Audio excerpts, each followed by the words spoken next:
ಅಯೋಧ್ಯೆಯ ರಾಮ ಮಂದಿರಕ್ಕೆ ಬಂದ ಒಬ್ಬ ಭಕ್ತ ಆನ್ ಆನ್ ಆ್ಯಾವ್ರೇಜ್ ಕೊಟ್ಟಂಥ ಹಣ ಎಷ್ಟಾಯಿತು? ಹುಂಡಿಗೆ ಹಾಕಿದ ದುಡ್ಡು, ದೇವಸ್ಥಾನಕ್ಕೆ ಅಂತ ಮಾಡಿದ ದಾನ ಎಷ್ಟಾಯಿತು? 20 ರಿಂದ 30 ರೂಪಾಯಿ ಆಗುತ್ತೆ. ಒಬ್ಬೊಬ್ಬ ಭಕ್ತ ಕೊಟ್ಟಿದ್ದು 20 ರಿಂದ 30 ರೂಪಾಯಿ. ಬಹಳ ಜನರಿಗೆ ಅನ್ನಿಸ್ಬೋದು, ಅದು ಹೆಂಗ್ರಿ ಅಂತ ಅನ್ನಿಸ್ಬೋದು. ತರ್ಕ ಸರಳವಾಗಿದೆ ಸರ್. ತಿರುಪತಿ ತಿಮ್ಮಪ್ಪ ಬಹಳ ಪುರಾತನವಾದ ದೇವಸ್ಥಾನ, ಪುರಾತನ ದೇವರು. ಅಲ್ಲಿ ಹೋಗಿ ಹರಕೆ ಹೊತ್ಕೋತಾರ್ರಿ. ತಿಮ್ಮಪ್ಪ, ಹೊಸ ಬಿಸ್ನೆಸ್ ಸ್ಟಾರ್ಟ್ ಮಾಡ್ತಾ ಇದ್ದೀನಿ, ನೀನು 10% ಪಾರ್ಟ್ನರ್ ನನ್ನ ಬಿಸ್ನೆಸ್ಸಿಗೆ, ಆಶೀರ್ವಾದ ಮಾಡು ಅಂತಾರೆ. ಬಿಸ್ನೆಸ್ನಲ್ಲಿ ಬಂದ ಪ್ರಾಫಿಟ್ನ ಪೈಕಿ ಯಾರು ಹೇಳಬೇಕಾಗಿಲ್ಲ, ಕೇಳಬೇಕಾಗಿಲ್ಲ, 10% ತಗೊಂಡೋಗಿ ಹಾಕ್ತಾರೆ. ಪುರಾತನ ದೇವ ಮಾತಾ ವೈಷ್ಣೋದೇವಿ ಹರಕೆ ಹೊತ್ಕೊಂಡು ಹೋಗ್ತಾರೆ ಜನ. ಶಿರ್ಡಿ ಸಾಯಿಬಾಬಾ ಅಂದರೆ ಈ ದೇವಸ್ಥಾನಗಳಿಗೆಲ್ಲ ಒಂದು ಪೂಜಾ ಪದ್ಧತಿ ಎಲ್ಲದರದ್ದು ಒಂದು ಹಿನ್ನೆಲೆ ಇದೆ, ಒಂದು ಟ್ರ್ಯಾಕ್ ರೆಕಾರ್ಡ್ ಇದೆ.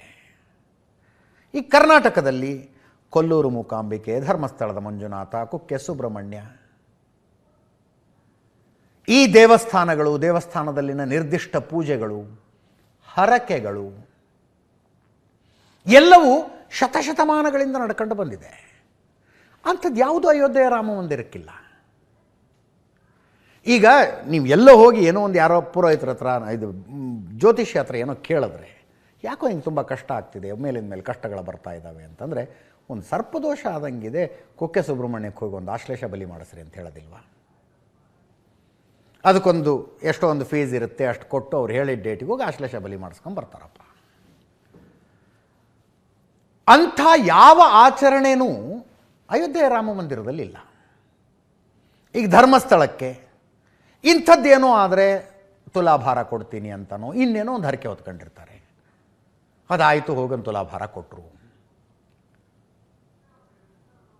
ಮಂತ್ರಾಲಯದ ರಾಘವೇಂದ್ರ ಸ್ವಾಮಿ ಹರಕೆ ಹೊತ್ಕೊಂಡಿದ್ರು, ಹರಕೆ ಈಡೇರ್ತು ಅಂತ ಹೋಗಿ ಹಾಕಿದ್ರು. ಅಯೋಧ್ಯೆಗೆ ಅದಿಲ್ಲ. ಅಯೋಧ್ಯೆ ದೇಶ ಮತ್ತು ಪ್ರಪಂಚದ ಗಮನ ಸೆಳೆದಿದ್ದು ಯಾವ ಕಾರಣಕ್ಕೆ ಅಂದರೆ, ಈ ಹಿಂದೂ ನಾಗರಿಕತೆ 500 ವರ್ಷ ಆದರೂ ಹಠ ಬಿಡದೆ ಆ ಜಾಗವನ್ನು ವಾಪಸ್ ತಗೊಂಡು ಮತ್ತೆ ಅಲ್ಲೇ ಮಂದಿರವನ್ನು ನಿರ್ಮಿಸಿ ತೋರಿಸಿದ್ರಲ್ಲ ಅಂತ.